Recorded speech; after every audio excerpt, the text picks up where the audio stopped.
My brother moved his housewarming party to the day of my son's funeral, called his death a minor event, and our parents sided with him. But they forgot that I own the house where he planned the party. So he's in for a surprise. The first time I realized my family didn't care about me was the day my son was diagnosed with leukemia. It wasn't something they said outright, of course. It wasn't like my father, Robert, or my stepmother, Linda, called me up and said, "We don't care, Jonathan." No, that would have been too honest for them. Instead, it was their silence that spoke volumes. Their absence. The way they never asked how Alex was doing, never offered help, never even pretended to be concerned. I was drowning in medical bills, working late nights just to keep the lights on, and still, when my half-brother Mark called, it wasn't to ask about Alex. It was to ask for money. "Just a little short on rent this month, John," he'd say, as if he hadn't said the exact same thing last month, and the month before, and the month before that. I paid, of course, because I always did, because Mark had never learned how to stand on his own, and I had spent my entire life being told that it was my responsibility to hold him up. It had been like this for years. Ever since Mark turned 18 and decided that working a real job was beneath him, my father had shifted his burden onto me. "You're the responsible one," he'd say. "You're the one who has his life together." The irony was that I didn't have my life together at all. I was barely holding on. I had been married once. Felt like a lifetime ago now. Back then I had dreams. A house with a backyard. A family that wasn't fractured. A life that felt whole. But in the end, all I got was a divorce and full custody of a sick child. My ex-wife, Rachel, wasn't a bad person. She just wasn't strong enough for this life. She left when Alex was 5. The words she said still haunted me. "I can't do this anymore, John. I love him, but I can't watch him suffer. I can't live in hospitals. I can't wake up every morning wondering if today is the day I lose my son. As if I had a choice. As if I hadn't woken up every single morning with that same fear clawing at my throat." Rachel remarried. She moved to a different city, started a new life, had another child. And Alex? He never asked about her. I think even at 5 years old, he understood that his mother had chosen to leave. And he understood that I never would. The only good thing to come out of the past few years was the inheritance from my grandparents. The house I grew up in. The small rental apartment that brought in steady income. And, most recently, the beach house, the last thing my grandmother left me before she passed. I remember sitting in the lawyer's office, staring at the paperwork, too exhausted to process it. The house was old, needed some work, but it was mine. Another piece of security for Alex. Or at least that's what I thought. The moment my father and Linda found out about the house, everything changed. "Mark needs it more than you," Linda said, the moment I mentioned the inheritance. "He doesn't have stable housing. It's not fair for one child to have so much while the other has nothing." I almost laughed at that, not because it was funny, but because of the sheer audacity of it. "You mean the brother I've been paying rent for? The one who refuses to get a job? That Mark?" Linda's lips tightened. "He's going through a rough patch.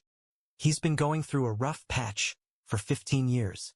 "You don't even need it, John," my father chimed in. "You already have your own home, your rental income. You're doing just fine." I wanted to scream. I wasn't fine. I was barely making it through each day. I was watching my son fight for his life, sitting through chemo sessions, holding his hand while he cried in pain. And these people, my family, thought I had too much? "You don't know anything about my life," I said, my voice cold. "And if you think I'm giving Mark a house when I can barely afford my son's medical bills, you're insane." Mark wasn't even subtle about it.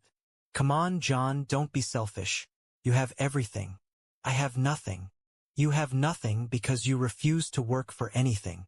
His face twisted into an ugly scowl. "You always think you're better than me, don't you?" I exhaled slowly, clenching my fists. "I think I'm tired, Mark. Tired of carrying you. Tired of being treated like a ATM.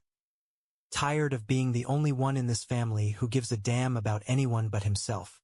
My father sighed dramatically, rubbing his temples like I was the one being difficult. "Just think about it, John. And because I was exhausted, because I didn't have the energy for another fight, I did. I thought about it. And in the end, I said yes. I agreed to let Mark move into the house. But I never signed over the deed. I should have known it wouldn't end there. They always wanted more. Even when I was drowning, even when I was losing the most important thing in my life, my family still only cared about what I could give them. Alex died on a Thursday morning. I remember holding him in my arms, his small hand clutching mine, his breathing weak and shallow. He had fought so hard, longer than the doctors ever expected. And then, just like that, he was gone. I don't remember much about the next few days. I barely slept. I barely ate. The world became a blur of condolences, paperwork, funeral arrangements. But I remember calling my father. I remember telling him the funeral was on Saturday. I remember the silence before he spoke. "Oh," he said, "that's a shame. Mark's having a housewarming party that day." I thought I had misheard him. "What?" "Linda already made plans," he continued. "We thought it would be best to support Mark right now. You understand." I hung up the phone, and I never spoke to him again. It was my cousin, Nick, who told me what happened next. Mark had thrown a party in my house, invited friends, played music, drank and laughed. While I was burying my son, my brother was celebrating. "He was bad-mouthing you," Nick said, hesitating, like he wasn't sure if he should tell me. "Calling you a loser, saying you gave up everything and got nothing in return." I didn't respond. I just got up, grabbed my coat, and drove straight to the police station. Because here was the thing Mark had forgotten. The house wasn't his. It never had been. By the time I pulled up to the station, my hands were steady. My heart wasn't racing. I wasn't second-guessing myself. If anything, I felt a strange sense of calm. The officer at the front desk barely looked up as I approached. "Can I help you?" "Yes," I said, placing the property documents on the counter. "I need to report trespassing." The police acted fast. Faster than I expected. By the time I got back home that night, my phone was already blowing up with calls and texts from my father. From Linda. Even from Mark. I let it ring. I let them all scream into the void. Their messages piling up, one after another. "Dad, what is wrong with you? You called the cops on your own brother? Linda, you're being completely unreasonable. We need to talk. Mark, you think you can do this to me? You're going to regret this, John. I swear to God." I didn't respond. I just sat in the dark silence of my living room, staring at the wall, trying to feel something. I thought evicting Mark would feel like a victory, like reclaiming something that had been stolen from me. But all I felt was empty, because none of this mattered anymore. Alex was gone, and I had no fight left in me. The next morning, my father showed up at my house. I should have expected it. I barely had the door open before he was pushing his way inside, slamming it shut behind him. He looked furious, jaw clenched, eyes burning with barely contained rage. "What were you thinking?" he snapped. I exhaled slowly, rubbing my temples. "Dad, I really don't have the energy for this right now." "You don't have the energy?" he repeated, voice dripping with sarcasm. "Then why did you call the cops on your brother?" I stared at him, my expression blank. "Because he was trespassing. He was living there, John. You told him he could move in." "I never signed over the house," I said simply. "That doesn't matter," he spat. "It was a verbal agreement. Do you know how humiliating this is? Do you have any idea what you've done?" I crossed my arms. "Oh, I'm sorry. Did I embarrass you in front of your golden child?" His face darkened. "Watch your tone." "No, you watch your tone," I said, my voice sharp. "Because you're standing in my house, yelling at me, when you should be apologizing." "Apologizing?" He let out a bitter laugh. "For what?" "For choosing a goddamn party over your grandson's funeral," I said coldly. That shut him up. For the first time, his anger wavered. He shifted uncomfortably, looking away. "That's not fair," he muttered. "No, Dad. What's not fair is that I buried my son alone while you were playing happy family with Mark." He clenched his jaw. "We didn't think." "No, I cut him off. You didn't think. Because you never do. Not when it comes to me. His silence was deafening. For a brief second I thought maybe this was the moment. Maybe he would finally look at me and realize what he had done. But then he sighed, shook his head, and said, John, I get that you're upset, but you can't let grief make you irrational. Something inside me snapped. I took a step forward, my voice dangerously quiet. Get out, he scoffed. John, get out of my house. For a moment I thought he might argue, but then he saw it. The rage, the grief, the exhaustion, and for the first time in my life my father backed down. He muttered something under his breath, turned, and walked out the door. I locked it behind him, and I didn't look back. I knew it wasn't over. Linda was next. She called later that night, her voice dripping with fake sympathy. Jonathan, sweetheart, we need to talk about this. I stayed silent. She sighed dramatically. I know you're upset, but do you really think this is the best way to handle things? Mark doesn't have anywhere else to go. He had plenty of places to go, I said flatly. He could have gotten a job and paid for his own damn apartment like the rest of us. You don't understand, she pushed. Mark isn't like you. He's always struggled with. Struggled with what, Linda? I snapped. Having to act like an adult? Having to work for once in his life. She let out a slow breath. I know you're angry, Jonathan. No, I said. You don't know. Because if you did, you wouldn't be calling me to lecture me about the man who stole from me while I was burying my child. She went quiet, and for a second I thought she might drop it. But then she said, This isn't what your grandmother would have wanted. I laughed. Not because it was funny, because it was the most pathetic thing I had ever heard. My grandmother left the house to me, I said. You want to talk about what she would have wanted? She would have wanted Mark to get off his ass and stop expecting me to fix his life for him. Linda clicked her tongue, disappointed. You're being cruel, Jonathan. No, I said. I'm finally being fair. And then I hung up. Mark wasn't quiet for long. A week after being thrown out, he sent me a text. Mark, you're going to regret this. I rolled my eyes and ignored it. Then, a day later, Mark, you owe me, John. And then the next, Mark, if I can't have the house, no one can. That one made me pause. I stared at the words on my screen, a slow, uneasy feeling settling in my gut. I knew Mark was a leech, a liar, a manipulator, but something about this felt different. And when I checked the security cameras on the property that night, I found out why. The footage wasn't crystal clear, but it was enough. Enough to see Mark. Enough to see the bat in his hands. Enough to watch as he shattered the windows, smashed the walls, tore apart the home that I had inherited. The home that was mine. I watched in silence, my chest tight, my hands shaking. And then, slowly, I picked up my phone. I dialed 911. What's your emergency? I exhaled.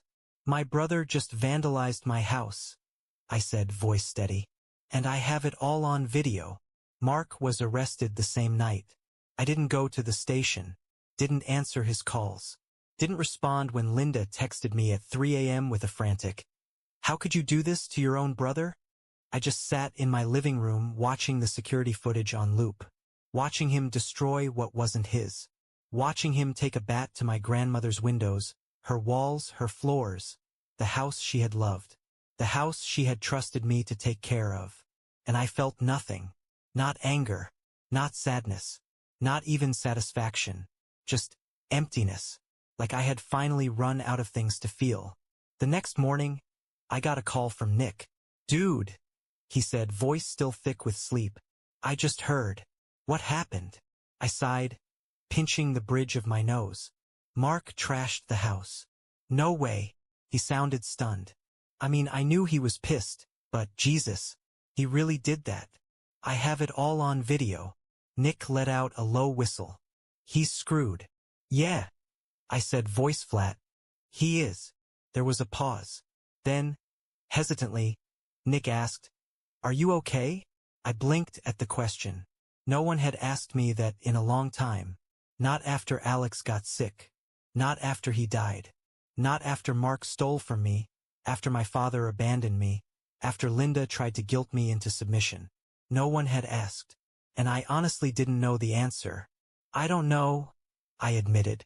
Nick was quiet for a moment, then said, "You want to get a drink?" It was 10 in the morning, but I still almost said yes. The legal process moved faster than I expected. Maybe because the evidence was undeniable. Maybe because Mark had no money for a good lawyer. Either way, within a few weeks, he was officially charged with vandalism and destruction of property. Linda called me the same day.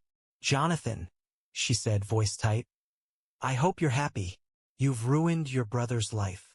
I stared at my phone, wondering how she had the audacity to say those words out loud. "Linda," I said, my tone almost bored. "Mark ruined his own life." She scoffed. "You really don't care, do you?" I considered that, and then I said, "No, I don't." I hung up before she could respond. And for the first time in my life, I didn't feel guilty about it. Mark lost his job. Not that it was much of a job to begin with. He worked part-time at some warehouse, barely showing up on good days, but still, he lost it. Apparently, criminal charges weren't a great look for an employee. Linda begged me to drop the case. Dad called twice. Once to demand I fix this mess. Once to say, "Mark didn't mean it." I ignored them both. Because at the end of the day, this wasn't just about the house. It was about everything. It was about years of being used, being manipulated, being made to feel like I owed my family everything while they gave me nothing in return. It was about Alex, about how my father had chosen Mark's party over my son's funeral. It was about finally understanding that these people, the people I had spent my whole life trying to please, were never going to love me the way I had hoped they would. And I was done trying. Mark pleaded guilty. I didn't go to the hearing. Didn't need to. The judge sentenced him to probation, community service, and restitution fees, which meant that, for the first time in his life, Mark had to work. Not that he took it well. "Mark, you think you won? Mark, you think this is over? Mark, I swear, John, you're gonna regret this." I blocked his number. And then, finally, I cut the last remaining thread. I went to the bank, closed the joint account my father had tricked me into opening years ago, and removed my name from anything connected to him, Linda, or Mark. No more family emergency withdrawals. No more unpaid debts in my name. No more financial lifeline. And just like that, they were on their own. Dad called 3 days later. I answered, not because I wanted to, because I wanted to hear what he would say when he realized I wasn't his personal ATM anymore. "John," he started, voice unusually calm, "I just checked the account, and it's closed," I said, cutting him off. A long silence, then a sharp inhale. "You closed it?" "Yeah," I said. "I did." His voice darkened. "What is wrong with you?" I almost laughed. Of course that was his response. Not, "I'm sorry." Not, "I understand." Not, "I should have been a better father to you." Just anger. Just entitlement. "You really don't get it, do you?" I said, shaking my head. "You spent my entire life treating me like I was nothing, like my only worth was in what I could give you. And now that I've stopped, you're acting like I've betrayed you." "You have betrayed me," he snapped. I let out a slow breath. And then I said, very quietly, "No, Dad, you betrayed me first." He had no response to that. So I ended the call. And I never answered another one. A month passed. Then 2. Then 3. I moved out of my old house. Sold the damaged property. Rented out the apartment. I cut my father out of my life. Linda. Mark. All of them. And for the first time in as long as I could remember, I felt free. Not happy. Not yet. But free. And maybe, just maybe, that was enough. The silence was the strangest part. For the first time in my life, my phone wasn't buzzing with demands. No more calls from my father. No more guilt-tripping texts from Linda. No more angry messages from Mark. At first, it felt unnatural. Like I was waiting for the other shoe to drop. But after a few weeks, something inside me shifted. I started sleeping better. I wasn't constantly stressed about unexpected expenses. I could breathe. And yet, I still caught myself hesitating whenever I saw my phone light up, half expecting another crisis to land in my lap. But the calls never came, because they had finally realized I wasn't their problem anymore. Mark, of course, tried to drag me back in. It started with petty revenge. He spread lies to the extended family, twisting the story so he looked like the victim. John stole the house from me. He tricked Grandma into leaving everything to him. I was supposed to get my share, but he got greedy and kicked me out. Now I have nothing, and he's sitting on 3 properties, living like a king. A few cousins bought into the drama. An aunt even called me, her voice dripping with forced politeness, saying, "Jonathan, honey, don't you think you're being a little harsh? Mark's struggling, and family should help each other." I let her finish. Then I said, "Did he tell you he vandalized the house?" Silence. "Did he mention the police? The charges?" More silence. Then, finally a hesitant, "Well, no, but then maybe you should ask him about that before lecturing me." And I hung up. Without my financial support, reality hit Mark fast. His probation required him to work, so he couldn't keep bouncing between side hustles and excuses. He had no savings, no fallback plan. And for the first time in his life, no one was swooping in to save him. I heard through Nick that he ended up renting a tiny, run-down apartment in a bad part of town. Linda and my father didn't take him in. Apparently, they weren't that generous when it came to their golden child. The irony was almost laughable. For years, they had guilted me into supporting Mark, acting like he was helpless. But when I finally walked away, they abandoned him just as quickly. Because deep down, they never actually cared about him. Not really. They just cared about what he could take from me. Linda sent one last message before she finally gave up. "Linda, I hope you're happy, Jonathan. You've destroyed this family." I stared at the words for a long time. Then slowly I typed back, "Me no, Linda. I just stopped letting you destroy me." And then I blocked her. For good.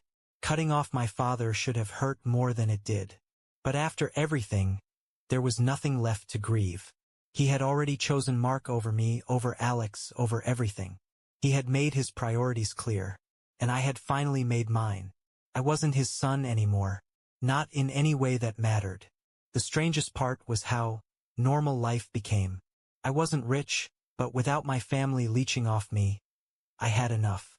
I finally took a break from work, traveled for the first time in years. I started seeing an old friend again, a woman I had known back in college but lost touch with when life got in the way. And slowly, painfully, I started healing. Not just from my family, from losing Alex, from all the years I had spent sacrificing myself for people who never cared. One night, months after it all ended, I got a text from Nick. "Nick, hey, just wanted to say, I'm proud of you, man. I know it wasn't easy, but you did the right thing." I stared at the message for a long time, and for the first time in a long time, I let myself believe it. I never heard from my father again. Not directly, at least. Nick told me he still talked about me sometimes, usually with bitterness, usually when someone brought up Mark's downfall. "He blames you for everything," Nick admitted one night. "Like, really thinks you ruined Mark's life." I had expected that. "What about Linda?" I asked. "She's the same. Still acts like you betrayed them. But between you and me," he hesitated. "She and your dad don't talk to Mark much anymore either." I snorted. Of course they don't. They had always loved the idea of Mark more than Mark himself. They wanted a son they could dote on, a golden child who made them feel important. But the second he stopped being useful, the second he became a burden to them, they dropped him, just like they had always dropped me. Took me a long time to stop looking over my shoulder, to stop expecting another call, another crisis, another betrayal. But eventually the fear faded, and I realized something. I was free. For the first time in my life, I didn't owe anyone anything. I wasn't responsible for fixing Mark's failures. I wasn't responsible for earning my father's approval. I wasn't responsible for carrying a family that had never carried me. I had spent so many years thinking I had to earn love. That if I just gave enough, if I just tried hard enough, they would finally see me. Finally love me back. But they never would have. And now, I didn't care anymore. Nick and I stayed close. So did a few other cousins. The ones who had always seen through the lies but never had the chance to say anything before. I reconnected with my old friend. She wasn't just a friend anymore. And one day, when I told her about Alex, about everything, I didn't cry. Not because I had stopped missing him, but because, for the first time, the memory of him didn't feel like a wound. Felt like love. A year passed. Then two. And one day I got an email. From Mark. Subject: Can we talk? I stared at it for a long time. Then I clicked delete. And I went on with my life.